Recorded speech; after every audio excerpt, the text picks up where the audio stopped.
जो आदिवासी क्रिश्चियंस हैं या फिर अदर माइनॉरिटीज़ हैं या फिर दलित कम्युनिटी है, उनके खिलाफ कम्युनिटी स्पेसिफिक वायलेंस जो है वो लगातार एस्केलेट हो रहा है। 26 नवंबर को एक मॉब लिंचिंग होता है, FIR नंबर 104/2024। आज तक कुछ कार्रवाई नहीं हुई, क्योंकि वो जानते हैं अगर हम कुछ भी करेंगे तो हमारे पीछे हमारे अक्का लोग हैं, वो लोग हमको छुड़ाएंगे।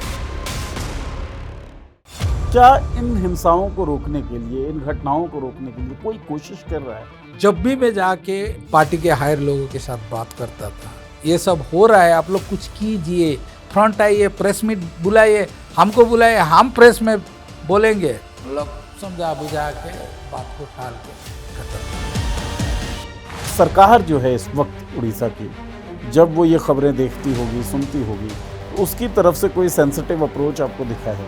अब किसी अपराधी को पकड़ा, उसका बीजेपी के कहीं न कहीं लिंक है और संघ परिवार का एफिलिएटेड में कहीं न कहीं लिंक जरूर मिलेगा। 4 आदिवासियों को, एक दलित परिवार को ये कहकर मना कर दिया गया कि भाई तुम इस धर्म के हो, इसलिए हम नहीं करेंगे, और धर्म परिवर्तन का उनके ऊपर फोर्स किया गया कि अब धर्म बदले तब आपको बरी करने का, यानी दफनाने का परमिशन मिलेगा। नया घटना नहीं है, 5-6 साल से होके आ रही है। पिछले सरकार भी कुछ नहीं किया, फिर ये सरकार में तो उम्मीद ही नहीं है। साल 2000 से नवीन पटनायक लगभग 2024 तक, 24 सालों तक वो सीएम रहे। ये जो ह्यूमन वैल्यूज थे या फिर एक सोशल फैब्रिक को स्ट्रेंथन करने की जो कोशिश थी वो नहीं हुई। आज मैं बता रहा हूँ, ये नुआपड़ा जो बाई इलेक्शन हुआ था, ऐसे कुछ गांव में पहुंचा कि देखने से am I in 17th 18th century में। 26 साल तो आप राज किए हैं। एक बात बोलने से आप आश्चर्य होंगे, इस बार जो हायर सेकेंडरी एजुकेशन के लिए फॉर्म फिलअप किया जा रहा है, 45,000 students, they are not going to appear the exam, क्योंकि वो लोग चले गए हैं माइग्रेंट लेबर पर। नमस्कार दोस्तों, पावर प्ले के इस नए एपिसोड में आप सभी का स्वागत है। और सप्ताह के खेल की कहानी इस बार उड़ीसा की सरजमीन से। ज़रूरी इसलिए है क्योंकि उड़ीसा की खबरें गायब रहती हैं अधिकतर मेन स्ट्रीम मीडिया से, लेकिन खबरें ऐसी हैं जब आप डीप सर्च करेंगे तो आपको पता पड़ेगा उन अनफॉर्चुनेट खबरों के बारे में जहां किसी व्यक्ति को दफनाने के लिए ज़मीन तक नहीं दी जाती क्योंकि वो किसी एक कम्युनिटी स्पेसिफिक से बिलोंग करता है। ऐसी खबरें जहां किसी व्यक्ति को पीटा जाता है क्योंकि एक स्पेसिफिक कम्युनिटी से वो बिलोंग करता है। ऐसी खबरें जहां मॉब लिंचिंग बहुत आम हो गई है। ऐसी खबरें जहां गौरक्षकों ने पूरे तंत्र पर कब्जा जमा लिया है। और ये सब कुछ केवल बीजेपी के राज में नहीं हो रहा है, क्योंकि जब हम ऐसा कहते हैं तो जहन में 2008 की तस्वीर उभरती है, जब कंधमाल में रॉयट्स हुए, जिन्हें क्रिश्चियंस के खिलाफ सबसे बड़ा पोग्रोम कहा जा सकता है भारत में जो हुआ। तो उड़ीसा इस तरीके के सोशल फैब्रिक को जन्म दे क्यों रही है? क्या उड़ीसा में इस तरह की हिंसा, उड़ीसा में लोगों के साथ इस तरह की अमानवीयता हिस्टोरिक है? क्या उड़ीसा यही है? इन सब सवालों पर बातचीत करने के लिए हमारे साथ बीजू जनता दल के पूर्व स्टेट काउंसिल मेंबर और पूर्व general secretary state Pallav Lima ji हैं। पल्लव जी, बहुत बहुत स्वागत आपका। और सर, ये जो खबरें हम लोग देख रहे हैं, अभी डिस्कस भी कर रहे थे हम लोग इस रिकॉर्डिंग से पहले ऑफ द कैमरा, कि किस तरीके से जो आदिवासी क्रिश्चियंस हैं या फिर अदर माइनॉरिटीज़ हैं जिसमें मुस्लिम्स भी हैं या फिर दलित कम्युनिटी है, उनके खिलाफ कम्युनिटी स्पेसिफिक वायलेंस जो है वो लगातार एस्केलेट हो रहा है। क्या कारण लगता है आपको? सर, ओडिशा का जो परिस्थिति है, आप जी ठीक ही फरमाया है कि ओडिशा में एक कम्युनिटी या माइनॉरिटीज़ हो, SC STs हो, पिछड़ा वर्ग हो, इन लोग जो आज शिकार हो रहे हैं, ये सोशियो पॉलिटिकल है और एक हिस्से में देखेंगे तो इकोनॉमिकल भी है। ओडिशा की आज के तस्वीर ये पुराना दिन से चल के आ रही थी, लेकिन कुछ दिनों के लिए गायब थी और मीडिया का इतना पॉपुलैरिटी भी नहीं था। लेकिन आजकल सोशल मीडिया होने के बाद तुरंत खबरें सोशल मीडिया के माध्यम से लोगों के तक पहुंच रहा है। लेकिन आश्चर्य की बात यह है कि ये नेशनल मीडिया में नहीं आ पा रही है।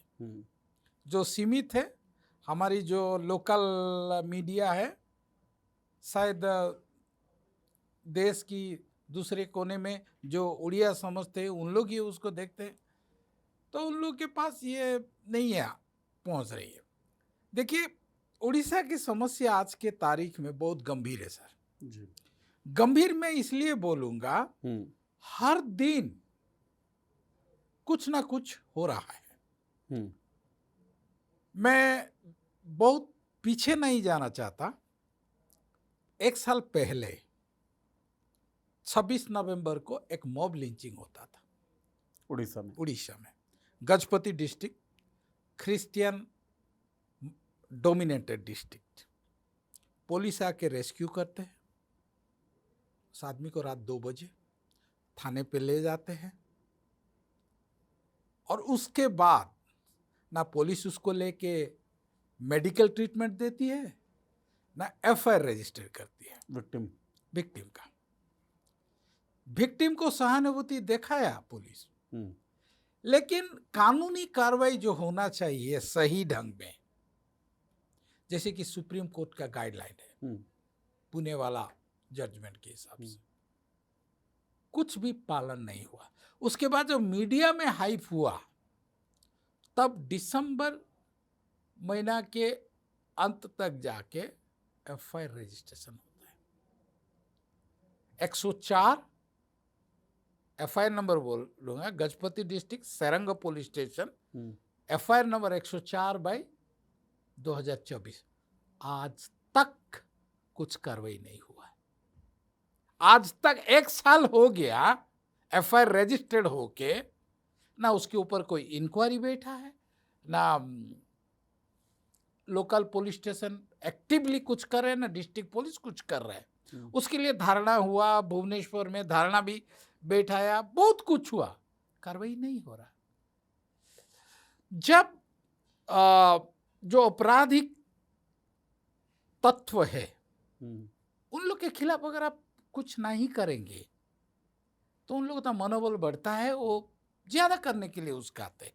तो अपराधी तत्व के खिलाफ आपने कहा कार्रवाई नहीं हो रही है, एक तो अपराध हो रहा है, पहले तो उसी को रोक लेना चाहिए। हाँ। अपराध रुक नहीं रहे हैं, जब कार्रवाई की मांग करके पुलिस के पास जा रही है तो पुलिस भी प्रॉपर एक्शन ले नहीं रही है। क्या आपको लगता है कि ये सब क्यों बढ़ा है उड़ीसा के अंदर? क्यों बढ़ा है बोलने से हम इसको एक लेगेसी के रूप में देख सकते हैं। So it was always there. या इट वाज ऑलवेज देयर। तो ये लेगेसी के हम ऐसे देख सकते हैं, ओडिशा में सांप्रदायिक सद्भावना बहुत दिनों से फेल था। गजपति डिस्ट्रिक्ट का ही मैं बोलूंगा क्योंकि मैं उस डिस्ट्रिक्ट से बिलोंग करता हूं। 3-4 बार ऐसे दंगाई हो चुके हैं। तब कांग्रेस जमाने भी हुई थी, बीजेडी भी जमाने की भी हुई है, आज बीजेपी की जमाना भी हो रही है। जब मैं यहाँ आया 2-3 दिन पहले एक क्रिश्चियन ऑटो ड्राइवर ने एक हिंदू दुकान के सामने ऑटो पार्क करके सामान अनलोडिंग कर रहा था। दुकान वाला आया, उसको जो बोलते हैं कि अब्यूजिव लैंग्वेज, उसके जात धर्म को लेके बोला, पीटना शुरू कर दिया। पीटना शुरू करके वो क्या किया, फिर अपनी बिरादरियों को बुला के मार्केट बंद करवा दिया। ऑटो ड्राइवर ने नहीं, हिंदू शॉपकीपर। हाँ, हिंदू शॉपकीपर, बणिक संघ कहते हैं उन लोग का, कि ज्यादा करके उस मोहना बोल के क्रिश्चियन डोमिनेटेड जगह है, उन लोग को एक स्पार्क चाहिए था। लेकिन thank to Odisha intelligence and other the central intelligence, जब हमने फ़ोन किए, डीआईजी को फ़ोन किए, तुरंत पुलिस जाके मामला को कंट्रोल किया है। फिर वो दोनों म्यूचुअल में आए, कुछ भी हुए। तो ये सब चीज़ क्यों हो रही है? लोग क्यों साहस कर पा रहे हैं किसी को भी पीट देंगे, मार देंगे, ये कर देंगे? क्योंकि उसके मन में कानून के प्रति ना सम्मान है, ना कानून के प्रति ना भय है। क्योंकि वो जानते हैं अगर हम कुछ भी करेंगे तो हमारे पीछे हमारे अक्का लोग हैं, वो लोग हमको छुड़ाएंगे, केस भी नहीं होगा, कार्रवाई नहीं, क्योंकि मेरे डिस्ट्रिक्ट का जो नवंबर 26 तारीख का घटना आज तक कुछ भी नहीं हुआ। वो आदमी छाती फुला के घूम रहा है, जो ऑपरेसर है, जिसने अपराध ऑपरेशन जो किया। पीटा है, जिसके ऊपर मॉब लिंचिंग हुआ था, हम्म, तो पुलिस ने क्या करते, केस को इधर उधर ला के विक्टिम को ही हम्म। सजा मिलती है, आपने कहा कि एक लेगेसी के तौर पे इसे देखा देखा जाए। जा रहा है। साल 2000 से नवीन पटनायक लगभग 2024 तक 24 सालों तक वो सीएम रहे, और बीजू जनता दल वो खुद बीजू पटनायक की एक बहुत बड़ी लेगेसी को संभालती है। तो नवीन पटनायक का जो पूरा दौर था, जो विकास के बारे में जाना जाता है कि बहुत डेवलपमेंट हुआ, क्या उस डेवलपमेंट की दौड़ में ये जो ह्यूमन वैल्यूज़ थे या फिर एक सोशल फैब्रिक को स्ट्रेंथन करने की जो कोशिश थी वो नहीं हुई? सर, ये तो जरूर हम कहेंगे उड़ीसा का डेवलपमेंट हुआ है। 24 सालों में जो एक विजिबल डेवलपमेंट हुआ, चाहे पर्टिकुलरली मैं तो इंफ्रास्ट्रक्चर की बात करूंगा, रोड की, और ज़्यादा वेलफेयर स्कीम सब जो आया, सहानुभूति का हक नहीं, सहानुभूति का, लोगों को हक नहीं मिला, सहानुभूति मिला है, उस हिसाब से डेवलपमेंट हुआ है। लेकिन जो मूल प्रॉब्लम है उड़ीसा का, वो आज तक सॉल्व नहीं हुआ, आज तक सॉल्व नहीं हुआ। क्या है मूल प्रॉब्लम? पहली बात तो बोलूं सर, गरीबी है, ज्यादा गरीबी है, और शिक्षा की कमी है, सामाजिक स्थिरता की भी कमी है, और शायद उड़ीसा इंडिया का सेकंड लेबर प्रोडक्शन सेंटर बन गया। आज मैं बता रहा हूँ, ये नुआपड़ा जो बाई इलेक्शन हुआ था, वहां पे मैं था, गांव गांव घूमा हूं सर, अंदर तक गया हूं, ऐसे कुछ गांव में पहुंचा कि देखने से am I in 17th 18th century लगा हमको, इतनी हालत खराब थी वहां, खराब थी। और उस जिला में आपको एक बात बता दूं, उस जिला में फ्लोराइड वाटर्स हम नहीं बोल रहे, वो WHO का रिपोर्ट है। उसके बाद चाइल्ड मोर्टालिटी, अप्रैल से सितंबर तक 125 बच्चे मर चुके हैं। You can say also that the kidney failure capital of India उस जिले में, लेकिन 80,000 वोट से बीजेपी जीत रही है। उससे पहले उसके पिताजी जो बोलते थे, मतलब 3 बार चुने गए बीजेडी से। हॉस्पिटल तो बहुत बड़ा बीजेडी गवर्नमेंट ने बना दिया, क्या बोलते आप उसके, बोलते घर बना दिया, डॉक्टर नहीं है। मैं नहीं बोल रहा, WHO का रिपोर्ट बोल रहा है, नीति आयोग का रिपोर्ट बोल रहा है ये सब। तो ऐसे सिर्फ एक तो मैं जिला की नाम लिया हूँ, लेकिन ऐसे बहुत सारे 30 जिले में से, जैसे पर्टिकुलरली ट्राइबल डोमिनेंट डिस्ट्रिक्ट जो सब है, और जहाँ ट्राइबल पॉपुलेशन ज़्यादा है और दलित पॉपुलेशन ज़्यादा है, आज तक सर वो जो डेवलपमेंट वेलफेयर के हिसाब से मिला है। लेकिन एक विजनरी डेवलपमेंट जो होना चाहिए था, जो एक क्रिएटिव डेवलपमेंट, अब तो इस डेवलपमेंट को हम तो कॉस्मेटिक डेवलपमेंट ही बोलेंगे। ठीक बात है, जब लोगों के जीवन पे प्रभाव ही नहीं पड़ रहा है, वो बेहतर हो ही नहीं रहे हैं, तो किस तरह का डेवलपमेंट? तो आज भी देखिए, हर एक हफ्ता कोई ना कोई, हम हमारे भाषा में दादन बोलते हैं, जो माइग्रेंट लेबर्स, डेड बॉडी आ रहा है। मेरे डिस्ट्रिक्ट में तो हर हफ्ता क्या आ रहा है। अच्छा, तो कर्म संस्थान कहाँ है, एम्प्लॉयमेंट कहाँ है? 26 साल तो आप राज किए हैं, लेकिन मेरे नौजवान के लिए एम्प्लॉयमेंट का है। आप एक बात बोलने से आप आश्चर्य होंगे, इस बार जो हायर सेकेंडरी एजुकेशन के लिए फॉर्म फिलअप किया जा रहा है, हम्म, 45,000 students are missing. मिसिंग। हाँ, missing in the sense they are not going to appear the exam, they are not filling the form, and what is the reason behind this? they are drop out जो बोलते हैं ना, क्योंकि उन लोग चले गए हैं माइग्रेंट लेबर बन के, यही चल रहा है। सो गरीबी इतनी ज्यादा है कि लोगों को छोड़ना पड़ रहा है, पढ़ाई बहुत कम छोड़ना उम्र पड़ में रहा है। बच्चों को हाँ। निकलना पड़ रहा है मजदूरी के लिए, हाँ। पढ़ाई नहीं कर पा रहे हैं वो। हाँ, और दिस ये वाज द परसों दिन गवर्नेंस, का रिपोर्ट है। And this was the governance of Naveen Patnaik. No, of course, he left that legacy. सो क्या आपको लगता है कि ये जो रूल चेंज हुआ उड़ीसा के अंदर, नवीन पटनायक डिथ्रोन हुए और भारतीय जनता पार्टी आई, तो was it a stamp by people कि भाई तुमने काम नहीं किया इसलिए तुमको हटा के रिप्लेस कर रहे हैं, या फिर कुछ और था? कैसे भारतीय जनता पार्टी ने इनरोड्स किए उड़ीसा में? सर, आपको याद होगा अरविंद केजरीवाल दिल्ली में बोलता था मैं काम पे नाम से वोट लूंगा, बोलता था कि नहीं, उसका स्लोगन हुआ जी। करती थी। नवीन पटनायक भी सोचता था शायद मैं काम पे वोट लूंगा, लेकिन नवीन पटनायक जो लोगों ने क्यों रिजेक्ट किया उसको, इतने अच्छे डेवलपमेंट काम किए, इतना वेलफेयर स्कीम लाए, सबसे बेहतरीन फ्लैगशिप वाज बीजी स्वास्थ्य कल्याण योजना। It was one of the very exclusive extraordinary scheme, health scheme, जो he used to give the card and all. उसमें भी लोगों ने उसको वोट नहीं दिया। लेकिन अभी तो आप कह रहे थे ना, इमारतें बनी, डॉक्टर्स नहीं थे। नहीं, ये इसीलिए बना वो कार्ड। आप देश की किसी भी हॉस्पिटल में जाइए, उड़ीसा में ट्रीटमेंट तो करेंगे 3-4 तो मेडिकल कॉलेज है, प्राइवेट मेडिकल, उसमें कीजिए।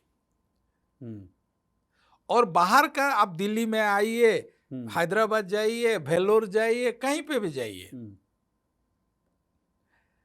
वो कार्ड लेके लोग ट्रीटमेंट होके आते थे। लेकिन वही जो मतलब स्टैंडर्ड मेडिकल कॉलेज, जो मेडिकल फैसिलिटीज आज तक उड़ीसा में नहीं बना। मेरा डिस्ट्रिक्ट तो कार्ड लेके मान लीजिए बाहर कोई जा रहा है बाहर के हॉस्पिटल में, तो उसे क्या फाइनेंशियल सपोर्ट मिलता था? मिलता था। एक महिला के लिए साल में 10 लाख, पुरुषों के लिए 5 लाख का सो आप सपोर्ट तो कर रहे थे, लेकिन आपने अपने ही स्टेट में इंफ्रास्ट्रक्चर डेवलप नहीं किया। नहीं, वो मतलब जो सरकारी है, आप जानते हैं कि एक कोई भी उड़ीसा का बड़े मंत्री हो, कोई भी, उसके ट्रीटमेंट के लिए बाहर जाना पड़ रहा है। खुद नवीन पटनायक मुंबई गया था, दिल्ली में भी आया था, और एम्स में आते हैं। तो वो इंफ्रास्ट्रक्चर क्यों नहीं है 24 साल आप करके? आप देखिए आज तमिलनाडु ले लीन के, साउथ इंडिया में जी कैसे कर रहे हैं। तो enjoying continuous power doesn't mean that you have really touched the people. देखिए, कुछ लोगों ने सहानुभूति पाके, गरीब लोगों ने अपनी, जैसे रिसेंटली बिहार में 10,000 दे के वोट पाया बोल के एक चर्चा हो रही है, ऐसी हुआ करती थी। Reality in Odisha is poverty and uneducation. हाँ, हमारे सीएम तो बहुत बार अवार्ड पाए थे, नंबर 1 सीएम बहुत बार पाए थे, वोटिंग लोग दे के दिए। लेकिन ओडिशा नंबर 1 हुआ क्या? क्यों लास्ट टाइम भी 2024 में माननीय प्रधानमंत्री, माननीय गृह मंत्री भारत का जाके अपने प्रचार में, आप लोग हमको वोट दीजिए, हम उड़ीसा को देश का नंबर 1 स्टेट बना के देंगे। कहाँ गया सर? सो आपने नवीन पटनायक की बात की, आपने कहा कि जो उनकी वेलफेयर स्कीम्स थी, सिंपैथेटिक, उसके कारण से उनको वोट मिलता रहा, 24 साल तक वो गद्दी पे रहे। उसके बाद वो चुनाव हार जाते हैं और भारतीय जनता पार्टी आ जाती है। भारतीय जनता पार्टी का बहुत बड़ा गढ़ नहीं माना जाता है उड़ीसा, नहीं। तो कैसे भारतीय जनता पार्टी ने रूट्स स्ट्रांग किए? एक बात बताऊं, मैं भी था बहुत लेट, मुझे भी समझ आया कि बीजेडी जो है by product of BJP. BJD. और बीजेपी, आप भी पार्लियामेंट में देखे होंगे, हर कोई बिल को बीजेपी को समर्थन देता था। जब तक उसका जरूरत था तब तक वो मदद किया है। लेकिन आज भी उड़ीसा में एक ऐसी चर्चा है, कितने दूर हम सुनने में आता है कि बीजेडी जो चलाते हैं ना, ब्यूरोक्रेट्स चलाते थे, कर्मी नहीं चलाते थे। मेरे जैसे पहले जो हम बीजेडी में थे, अब की पोजीशन पे रहे हैं आप, जब ये बात कहते हैं हाँ सर, तो आरोप आपके ऊपर भी है ना। हाँ डेफिनेटली, वो मेरा फेल्यूर है, मैं एडमिट कर रहा हूँ। कर्मियों का कोई वैल्यू नहीं था बीजेडी में, कर्मी एज ए नेताओं का। मतलब कुछ भी नहीं हुआ करते थे कि जो बोल दिया हाँ फाइनल अथॉरिटी बाय XYZ, बात खत्म। Who was this XYZ? whoever it may be, ज्यादा करके आरोप तो पांडियन के नाम पे आ रहा है। The IAS। हाँ, द ex-IAS। जब से वो आया, अब आज के तारीख में बीजेडी से बहुत सारे नेता नाराज होके या बीजेपी में चले गए, कुछ लोग कांग्रेस में जा रहे हैं। और 2-3 दिन पहले एक राज्यसभा मेंबर देवाशीष सामंत राय बोल के, प्रेजेंट राज्यसभा मेंबर, जिसका कार्यकाल शायद 29 में खत्म होगा, वो भी, उसको एक बहुत बड़ा पोस्ट, वाइस प्रेसिडेंट रैंक का पोस्ट दिया गया था, वो वहाँ पोजीशन से रिजाइन कर दिया। सो यू आर अलीजिंग कि बीजेडी में जो इन्फ्लुएंस था ब्यूरोक्रेट्स का, उसके कारण से पार्टी कमजोर हुई। यस। और बीजेपी ने इनरोड्स हासिल किए। हाँ। तो was not Naveen Patnaik aware of this thing कि ऐसा कुछ हो रहा है? अब आप घर का मुखिया है, आपके बिना जानकारी में कोई चीज हो सकती है? तो क्या वो चाहते थे, नवीन पटनायक चाहते थे कि डेफिनेटली इनडायरेक्टली वो चाहते होंगे। वो क्यों चाहेंगे? उसी पार्टी के कारण तो वो सत्ता तक बैठे। देखिए, वो जब तक जिंदा है सत्ता उसको मिला है। अभी भी जिंदा है सर? नहीं, जब तक जिंदा है सत्ता मिला है उसको। अभी भी वो हाउस का अपोजिशन लीडर है, equivalent to the CM's authority. आज उसके तबीयत थोड़ा बिगड़ा हुआ है, तो इसीलिए वो एक्टिव नहीं कर, पहले भी तो इतना एक्टिव नहीं हुआ करते थे, लेकिन अब उसमें वो नहीं होना चाहते। शायद उसके सोच में होंगे कि मैं अगर उड़ीसा का फ्यूचर, जैसे बीजू बाबू जो विजन लेके आए थे, जब बीजू बाबू थे तो वो तो पावर में ज्यादा दिन नहीं थे, लेकिन जो भी बीजू बाबू के साथ था, बिना पावर के बीजू बाबू के साथ जुड़े रहते थे, कोई नहीं छोड़ते थे बीजू बाबू को। लेकिन आज नवीन बाबू को छोड़ के क्यों लोग जा रहे हैं? सेकंड लाइन ऑफ लीडरशिप का क्या हाल नहीं है, बीजेडी में नहीं है सेकंड लाइन लीडरशिप, लोग हैं ही नहीं। है सब सेरेमोनियल है। अच्छा, सेरेमोनियल, जैसे प्रेसिडेंट ऑफ इंडिया एक सेरेमोनियल पोजीशन होता है, आप है पोजीशन में है। मतलब जो आपने वही पहले सवाल के जवाब में कहा था कि कर्मियों का बहुत ज्यादा कोई महत्व नहीं है। नहीं है। So they do not have a greater say in the party activities. Yes. So do you think कि बीजू जनता दल उड़ीसा से खत्म हो चुकी है? लगभग खत्म तो नहीं बोलेगी, लेकिन हो सकता है वो खत्म हो जाएगी। ऐसा तो नहीं है कि एक नेता जब तक सत्ता रही तब तक पार्टी के साथ रहा और सत्ता गई पार्टी छोड़ा है और आप पार्टी को सर criticize कर ये रहे हैं। देखिए, जब सत्ता नहीं था तब हम पार्टी में थे, लेकिन जब सत्ता था तब भी आप पार्टी में थे। अब हाँ, सत्ता नहीं पार्टी रही है में तो आप थे, पार्टी छोड़ा है। लेकिन मैं कभी MLA MP नहीं बना हूं। आज तक कोई नहीं बोलेगा। क्या है छोड़ने का कारण? देखिए, पार्टी एक डिसिप्लिन में नहीं है। जो बीजू जनता दल नीतिगत रूप में और विचारधारा के रूप में जो हुआ करते थे, शायद आजकल वो देखने को नहीं मिल रही है,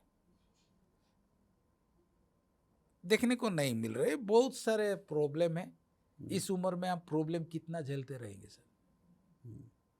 तो आपने रास्ते अलग कर लिए। रास्ते अलग कर लिया। जो ये घटनाओं पे हम बात कर रहे थे और जो सर। हमने शुरू की थी कि किस तरीके से दलितों के खिलाफ या माइनॉरिटीज़ के खिलाफ लगातार हिंसा बढ़ रही है, क्या इन हिंसाओं को रोकने के लिए, इन घटनाओं को रोकने के लिए कोई कोशिश कर रहा है? मतलब कोई मतलब कौन? आपका सवाल में दोबारा सरकार? कोई सरकार, पॉलिटिकल पार्टीज, ऑपोजिशन? अच्छा, मैं ज़्यादा करके उड़ीसा का जो माइनॉरिटीज़ के ऊपर जितना भी होता है प्रॉब्लम, मैं रिकॉर्ड रखता हूँ। हर चीज़ में मैं एक्टिव रहता हूँ, गवर्नमेंट को पॉलिटिकल लीडर्स को देता हूँ। पिछले एक साल में शायद अभी बात है, लोग सोचते हैं Congress is a pro Christian party. Congress के बहुत सारे नेता को मैं हर टाइम एक पॉलिटिकल सपोर्ट के लिए मांगा, there was no positive response.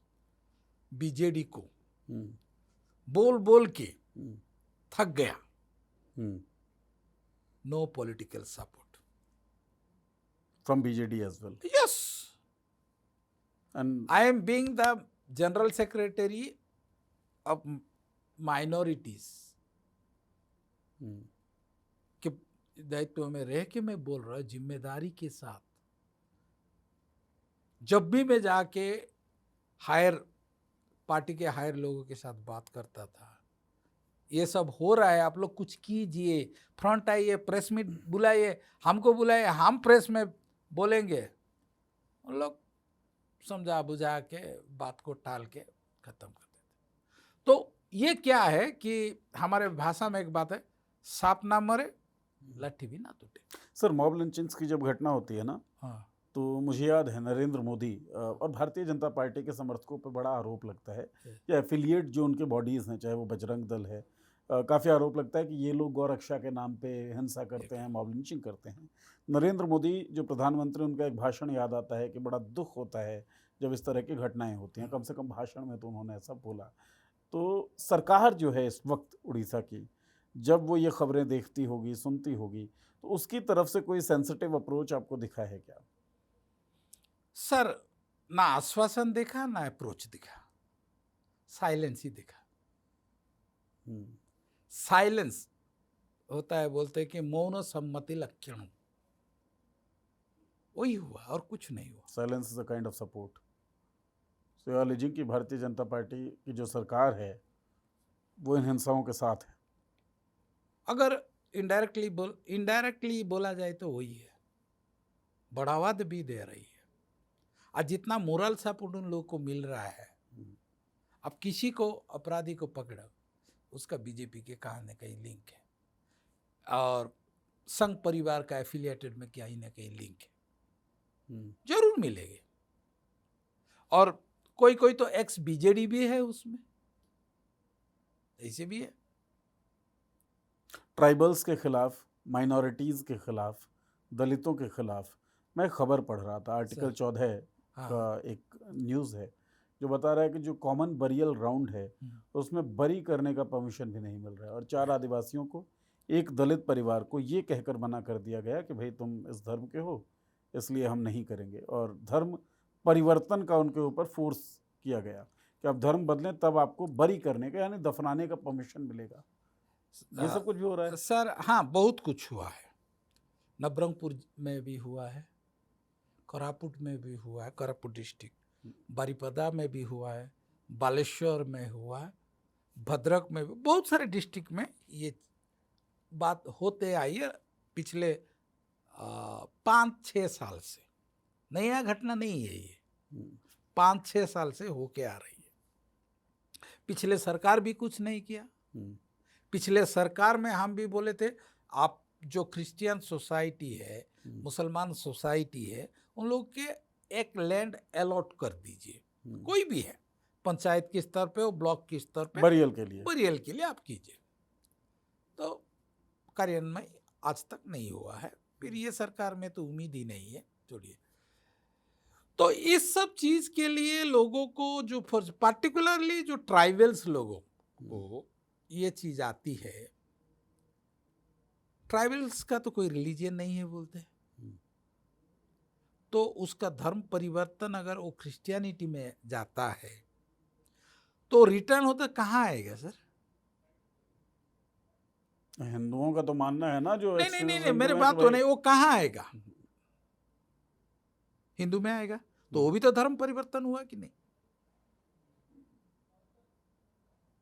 लेकिन हिंदुओं का तो मानना ही है ना, जो एक्सट्रीमिस्ट बॉडीज आप तो सब कुछ मान सकते हैं, मानने में क्या जाता है, लेकिन कानूनन अगर आप देखें तो ट्राइबल्स का तो कोई रिलीजन नहीं है, देवर तो एमिनिस्ट है। अगर वो क्रिश्चियन में जाता है तो वो कन्वर्शन है, लेकिन वो हिंदू में आता है तो कन्वर्शन नहीं है क्या? आज ये conversion is a justified word to do all kind of atrocities. Chhattisgarh के बात देखिए, उड़ीसा के बात छत्तीसगढ़ की देखिए, आप कन्वर्शन नाम लगा दो, जो भी है, जैसे मॉब लिंचिंग में बीफ का नाम लेके मार दो, पीट दो, वो बीफ है कि नहीं वो बात की बात है। लेकिन कन्वर्शन एक tactical strategy taken up by Sangh Parivar in Odisha to demoralise and justify their all crimes against constitution. Rahul Gandhi the leader opposition sir union में, वो काफ़ी वोकल हैं आरएसएस के खिलाफ, कई बार वो बोलते हैं। तो क्या आपको लगता है कि आपने कहा कि कांग्रेस ने भी आपको बड़ा ज़्यादा एक्नॉलेज नहीं किया या फिर रिवर्ट नहीं किया, कंसीडर जब आप रिक्वेस्ट लेकर गए कुछ किया जाए, तो क्या आपको लगता है कि राहुल गांधी का जो वो संघ परिवार के खिलाफ वाला पूरा अप्रोच है, वो पार्टी उसको कैरी ऑन कर रही है, कैरी फॉरवर्ड कर रही है? देखिए, राहुल गांधी तो बहुत अच्छा बोलते हैं और हम भी उसको क्या बोलते बहुत प्यार करते हैं, लेकिन राहुल गांधी जो बोलते हैं पार्लियामेंट में सुनने में तो बहुत अच्छा लगता है, लेकिन उसके जो कार्यकर्ता है मेरा स्टेट का, मैं तो दूसरे में कहाँ होता है वो बात नहीं, मेरे स्टेट का जो कार्यकर्ता है कुछ लोगों ने, उन लोग क्यों एक्शन में नहीं? उन लोग तो बोल देते हैं कि ठीक है, हाँ कर देंगे, आप लोग तो नहीं बोलेंगे, ये नहीं, कोई भी एक न्यूट्रल स्टेटमेंट नहीं देते जब आता है कम्युनल इशू। फॉर एग्जाम्पल मैं बोलूँगा कंधमाल 2008, उसमें अगर तत्कालीन मुख्यमंत्री नवीन पटनायक 3 दिन तक साइलेंट नहीं रहते और प्रवीण भाई तोगड़िया को परमिशन अगर नहीं देते, तो वो जो विकटाल रूप लिया है दंगा, और जो जाने गई है, जो लोगों ने अपने स्टेट छोड़ के भागना पड़ा, डिस्ट्रिक्ट छोड़ के, घर छोड़ के, जमीन जायदाद छोड़ के भागना पड़ा, शायद वो नहीं होता अगर इन टाइम पुलिस एक्शन लिया होते। तो नहीं लिए, 3 दिन तक साइलेंट थे सर। बाद में वो आके इतना बड़ा स्टेटमेंट दे दिया, जैसे आपने जिक्र करे थे मोदी जी का मॉब लिंचिंग में, मेरा हर एक खून सेकुलर है। कहने में तो, सुनने में तो अच्छा लगता है, एक्शन में दिखना चाहिए ना। देखा, सेकुलर में नहीं था। अगर सेकुलर है वक़्फ़ बिल को सपोर्ट कैसे किए इस बार? सेकुलर है 370 को कैसे सपोर्ट किए इस बार बीजू जनता दल? और सेकुलर है तो हर मुद्दे पर बीजेपी को सपोर्ट किया है। संविधान कमजोर करने में बीजेडी का भी उतना ही योगदान है जितना बीजेपी का है। आपने एक बात कही कि इस राज्य से आपको उम्मीद ही नहीं है। अभी अभी आपने एक स्टेटमेंट दिया, as an Bharatiya Janata party की सरकार से, नवीन पटनायक की सरकार से कम उम्मीद थी, लेकिन उम्मीद थी पूरी नहीं हुई। तो क्या ये जो घटनाएं हम देख रहे हैं, जिसके बारे में हम बात कर रहे हैं, चाहे वो दलितों के खिलाफ या माइनॉरिटीज़ के खिलाफ हिंसा लगातार बढ़ रही है, काउ विजिलेंटिज्म जो है वो बढ़ बढ़ रहा रही है है। लगातार। So do you see as a person of Orissa, as a leader of Orissa, a Kandhamal is cooking? Sir, Kandhamal right जैसा कोई माहौल फिर से बन सकता है उड़ीसा में? बन सकता नहीं है, बना सकते हैं। हम्म, हम तो नहीं चाहेंगे कभी भी, कतई भी, लेकिन फ्यूचर कौन देखा है सर? मतलब राइट्स जो हैं हाँ, पल्लव जी, वो एक रात में तो हो नहीं जाते, एकदम से तो हो नहीं जाते हैं। एक पूरी स्ट्रेटजी, एक पूरा डिज़ाइन उसके ऊपर काम कर रहा होता है। जब समाज इस तरीके से टूट जाए, जब उम्मीदें बिल्कुल ख़त्म हो जाएं, जब कम्युनिटी स्पेसिफिक वायलेंसेस जो हैं वो बढ़ने लगे, टारगेटेड वायलेंस बढ़ने लगे, तो इस तरह की स्थितियाँ पैदा होती हैं। तो ऐसे पूर्वाभास तो लग रही है सर, आजकल का जो स्थिति हम देख रहे हैं। हम्म, इसके लिए मैं एक बात, ज्योति बाबू का एक, जब वो वेस्ट बंगाल का ज्योति बसु। ज्योति बसु का एक स्टेटमेंट हम्म, आपको याद होगा, कभी गूगल करके देख लीजिएगा। हम्म, बाबरी मस्जिद दंगा के बाद बंगाल में कुछ नहीं हुआ था, लोग कोशिश किए, तब उन्होंने एक स्टेटमेंट दिया था, अगर सरकार चाहे तो दंगा कभी नहीं होती। खुद ज्योति बाबू का स्टेटमेंट है ये, वो जब वो चीफ मिनिस्टर थे। तो इसमें से आप अनुमान लगा लीजिए, तो दंगा कौन करवाता है, अगर ज्योति बाबू का स्टेटमेंट के हिसाब से आप देखें तो अब हाँ, दंगा करवाने का एक स्ट्रेटेजी होता है, प्रिपरेशन होता है, सब कुछ होता है। बहुत सारे दंगा में देख चुके हैं वो। अभी पिछले दिन उड़ीसा में एक, जब दुर्गा पूजा के बाद एकदम कटक में एक हिंदू मुस्लिम दंगा देखे,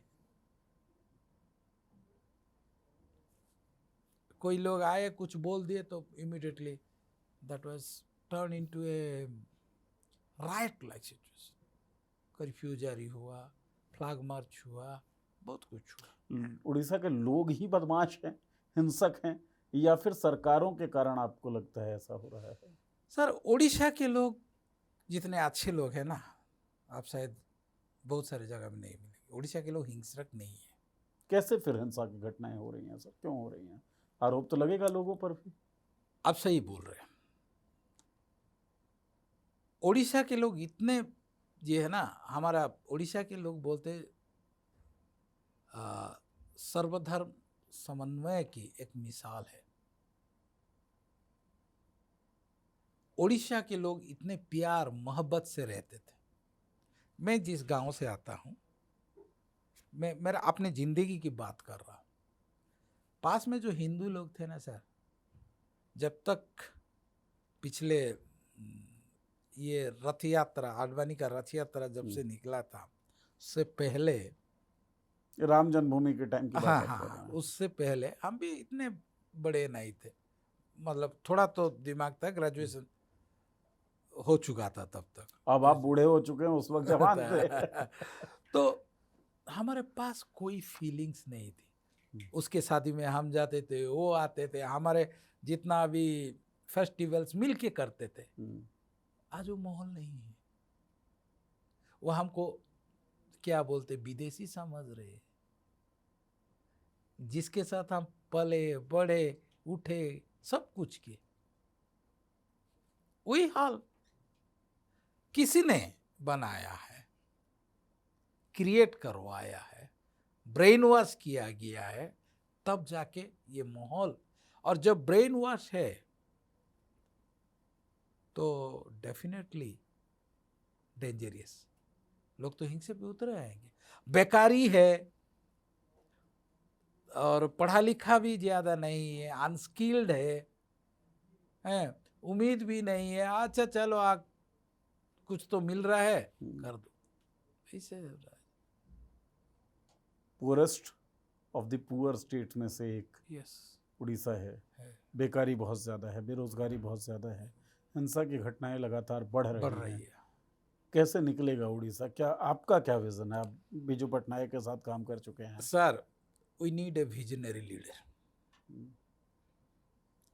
उड़ीसा में जितना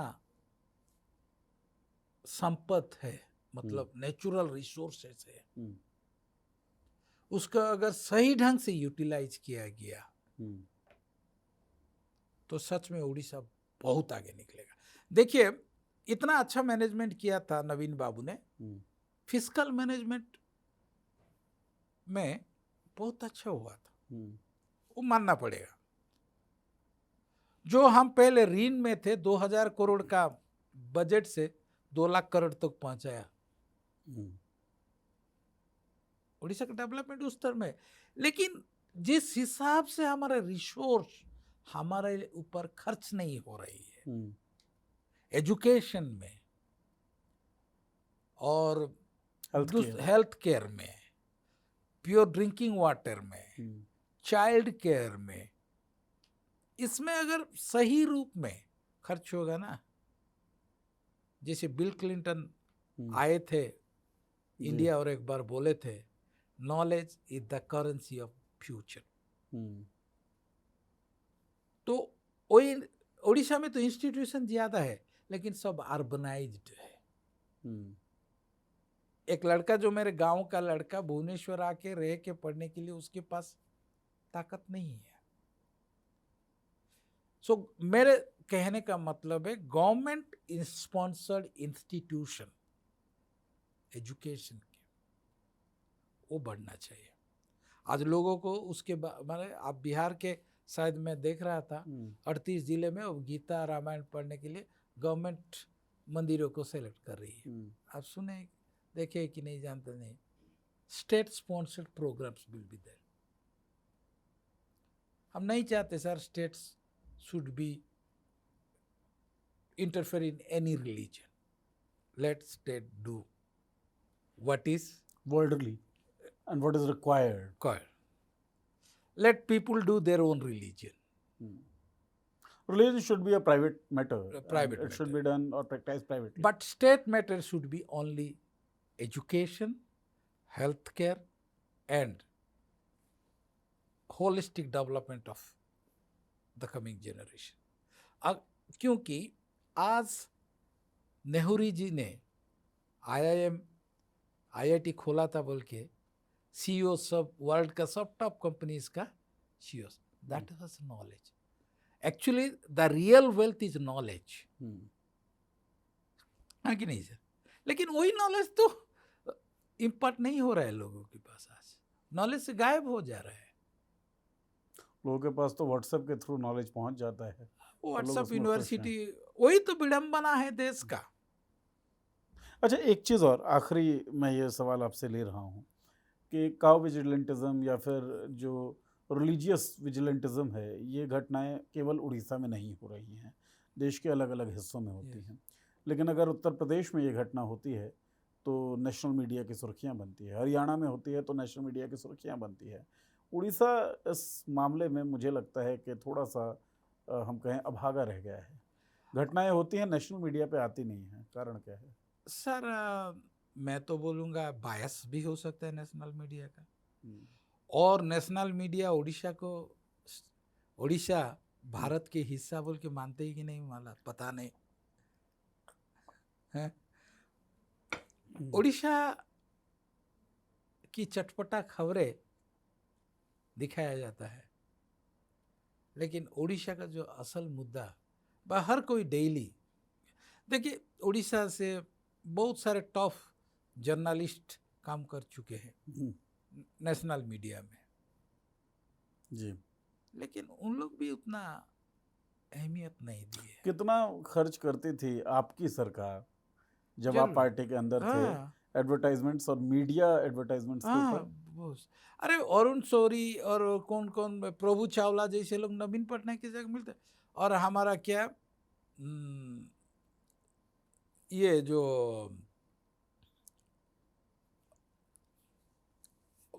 नाम भूल गया उसका, सरदेसाई, राजदीप सरदेसाई, वो तो बहुत इंटरव्यू किया है नवीन पटनायक। हाँ, नहीं, मैं ये जानना चाह रहा था कि जब नवीन मुख्यमंत्री थे, आप जब स्टेट काउंसिल मेंबर थे बीजेपी जनता दल के, कितना मीडिया स्पेंड था आप लोगों का? मीडिया के एडवर्टाइजमेंट्स में कितना खर्च करते थे? सर वो तो थोड़ा ज़्यादा ही हुआ है। तो शायद वो सिस्टमिक तरीके से जो असली खबरें हैं उसको दबाने के लिए भी की गई हों। हो गया था। आज भी देखिए मैं दिल्ली में घूम रहा हूँ, बहुत सारे स्ट्रीट में आज भी उड़ीसा का बैनर लगा हुआ है। हम्म, माननीय प्रधानमंत्री का, हमारा उड़ीसा का सीएम का, डिप्टी सीएम का, हम्म। बहुत सारे जगह में हम देखे, इंडिया गेट के पास देखे, हाई कोर्ट के पास देखे, बहुत सारे जगह में देखे। तो इसका मतलब क्या है? बैनर्स हैं, पोस्टर्स हैं, खबरें नहीं हैं। खबरें नहीं। दिल्ली में बैनर से पोस्टर है, लेकिन खबरें नहीं है। You are right in that. खबरें क्यों नहीं हैं, ये इस फ्रेटर्निटी को भी सोचना पड़ेगा जिस फ्रेटर्निटी से मैं बिलोंग करता हूँ। मेरी कोशिश यही है कि जिन आवाज़ों को दबा दी गई है, कम से कम वो खबरें हम लेकर सामने आते रहें। उड़ीसा की जो घटनाएं हैं वो केवल प्रॉब्लमेटिक नहीं हैं, वो इस तरीके की अमानवीय हैं जो इंसान होते हुए आपको सोचने पर मजबूर कर देगा कि हम कौन सी सदी में रह रहे हैं, किस कालखंड में रह रहे हैं। सोच कर देखिए, मृत शरीर घर में पड़ा हुआ है, दफनाने के लिए लोग जाना चाहते हैं, लेकिन शर्त रखी जाती है कि आप धर्म परिवर्तन करिए, उसके बाद आपको अनुमति दी जाएगी कि आप दफना सकें। इससे ज़्यादा अमानवीय शायद ही कुछ हो सकता है। नवीन पटनायक डेवलपमेंट का एक चेहरा के तौर पर हमेशा प्रचारित किए जाते रहे, लेकिन पल्लव लीमा जो उन्हीं की पार्टी में स्टेट काउंसिल मेंबर थे, उनका कहना ये है कि दरअसल डेवलपमेंट का वो चेहरा नहीं था, बल्कि एक मुखौटा था जो नवीन पटनायक ने ओढ़ रखा था। अगर ऐसा ना होता तो कंधमाल राइट्स नहीं होते, अगर ऐसा नहीं होता तो वो ज़मीन नहीं मिलती जिस ज़मीन पर दलितों और माइनॉरिटीज़ के खिलाफ हिंसा लगातार बढ़ती जा रही है। ये सब ना हो, ये बहुत ज़रूरी है। उड़ीसा के बारे में कोई और सवाल हो तो आप इस वीडियो के कमेंट बॉक्स में लिखें। हम पल्लव जी से संपर्क में रहेंगे, कुछ जानने की कोशिश करेंगे और ख़बरें आप तक लाते रहेंगे। बहुत बहुत शुक्रिया ये चर्चा सुनने के लिए। पल्लव जी, आपका बहुत बहुत शुक्रिया थैंक यू। हमारे साथ बैठने के लिए। धन्यवाद। Thank you sir.